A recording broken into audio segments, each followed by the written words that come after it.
Breaking right now on Denver 7 News at 8 o'clock on Local 3. Dramatic new video shows the moment firefighters arrived in a huge townhome fire that we have been showing you the aftermath this morning, and you can certainly understand the damage it caused.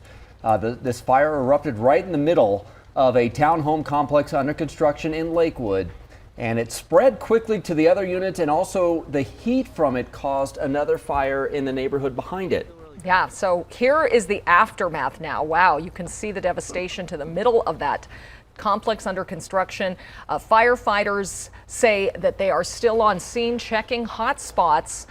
The townhome's obviously a total loss, and some other homes were damaged. Denver 7's Christian Lopez has been on the scene all morning. That damage extended to even vehicles on the scene there, Christian. Yeah, and you can see in those photos and videos just how intense and big those flames were. We can still smell and see that smoke this morning. Firefighters are still working to put out some of those hot spots, and this fire caused the house right behind it. You can see the side of the house right there.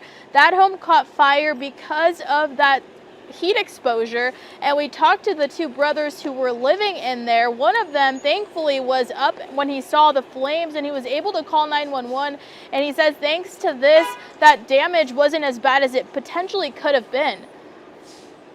Very, very scary, because I thought, oh, there goes the house, and if I'd gone to bed as I usually do, I probably wouldn't have noticed it until the whole thing burnt down, yeah, with me in the house, yeah.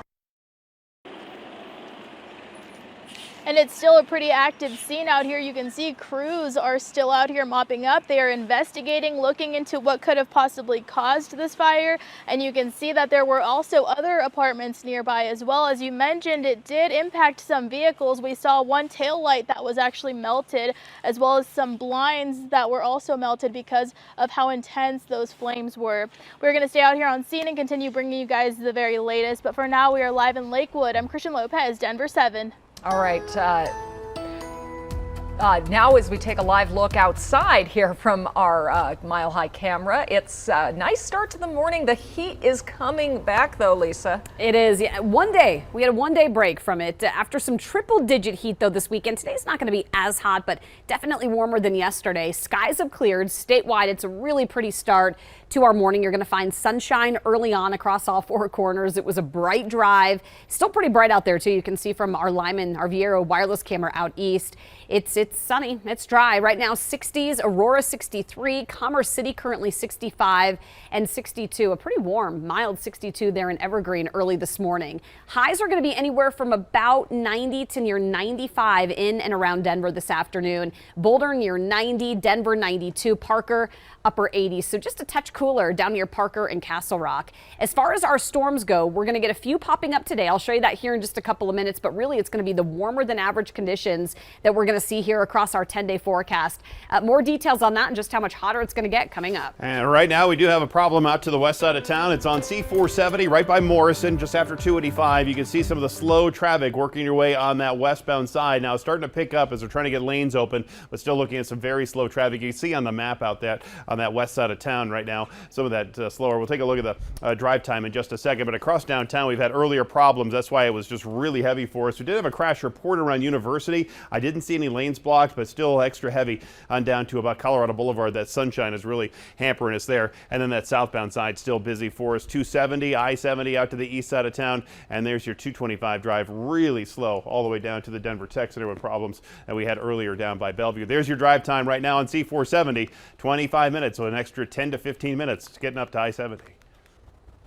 Taking a live look now at the Capitol in Washington, D.C., where in just a few hours a Colorado man will testify before the committee investigating the January 6th riots. Denver 7's Veronica Acosta joins us now here in the studio. And Veronica, this man, Jason Van Tatenhove, wasn't actually at the riots, so why do lawmakers want to hear from him? Jason Van Tatenhove is actually a podcaster in Estes Park now, but he used to be a spokesperson for the Oath Keepers militia group. His testimony today is actually to give a historical overview not only of the Oath Keepers, but also of other violent militias. You see him right here behind me. That's him there. Now, despite the focus of today's hearing being on radical extremism, that's not what Tatenhove says he's a part of anymore. He now celebrates Pride Month, talking nothing like he did just 5 years ago when he was a part of the Oath Keepers. Now, during his time with the militia group, you'd hear him warning, quote, good Americans against the federal government, telling them it was trying to, quote, take more of your liberties away, even urging, quote, fellow patriots to take a stand. Van Tatenhove spoke about his upcoming testimony during one of his podcast episodes, saying this isn't the first or even the second time he'll be speaking with officials in D.C. He said, in part, quote, I've already done 2 interviews. One was off the record and just via Zoom. The other was me flying out to some congressional office in D.C. and being on the record. All I'm doing is giving a historical precedence to the Oath Keepers and groups like the Oath Keepers. Lawmakers also expected to call Stephen Ayers, an Ohio man who pleaded guilty to his role in the Capitol attack. Ayers posted on social media he accused President Biden and Democrats of treason and warned of a coming civil war. We may also hear from former White House counsel Pat Cipollone, who recorded his testimony just this past Friday.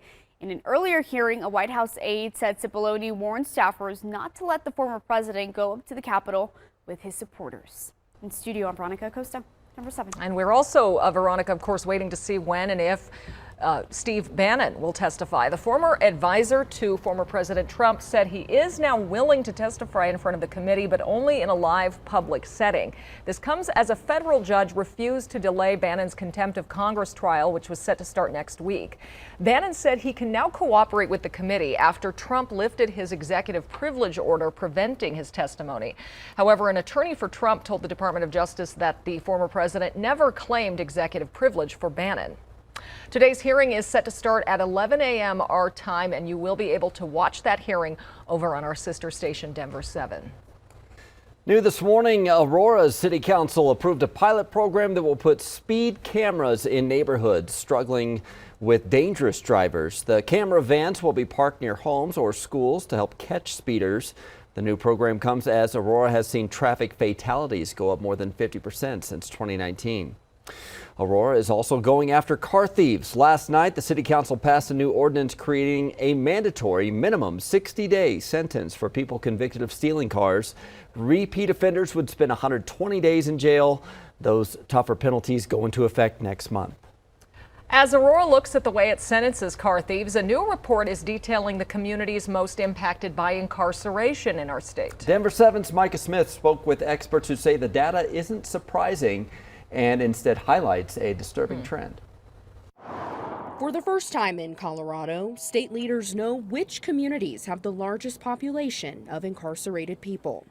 In 2020, there was legislation that was passed that ended what is known as prison gerrymandering, which had been the practice for during the census process, where you count people in prison in the community where they are incarcerated and not in their home community. Colorado Criminal Justice Reform Coalition Executive Director Christy Donner says now that inmates are counted in their hometown populations, the new data reveals an unsurprising but disturbing trend. Incarceration impacts different communities differently, particularly the overuse of incarceration and over-policing in predominantly communities of color and low-income communities. Perhaps unsurprisingly, Denver sends more people to prison than any other place in the state, with its big population. But Mike Wessler with the Prison Policy Initiative, the organization that helped collect and organize the data, says the neighborhood impacts were surprising. One of these communities, which is Sun Valley, 2% of its population is in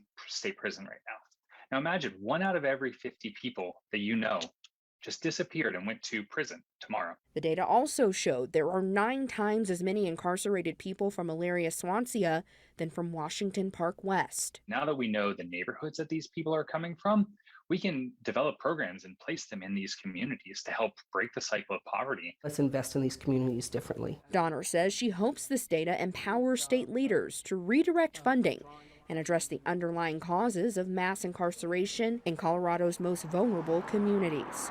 Reporting in Denver, Micah Smith, Denver 7. Right now, Lakewood police are looking for a person responsible for leaking hundreds of gallons of diesel fuel into Bear Creek. Monday, a semi driver noticed that someone had drilled a hole into his truck's fuel tank and it leaked 200 gallons into the gutter, which made its way into a storm drain and finally into the creek. Denver Water and the EPA were both alerted, and Colorado Parks and Wildlife say it has inspected the spill. Right now, there appears to be no harm to the wildlife, the ducks or fish in the area. Officials are still working to pull as much of that fuel from the water as possible. Lakewood is using tiny floating islands to help control toxic algae at a pond near Bear Creek. The microhabitats are filled with native plants growing around the creek, and their roots are trailing into the water below. The roots help remove excess nutrients from the water, which then keep the dangerous bacteria out. The 12 islands also create a habitat for fish and birds to use them to float on the pond. Coming up, COVID testing is winding down, so the state health department is turning to another way to find out who's sick. And one of the stars of the Avs postseason just signed a huge contract to keep him in Denver for several years to come.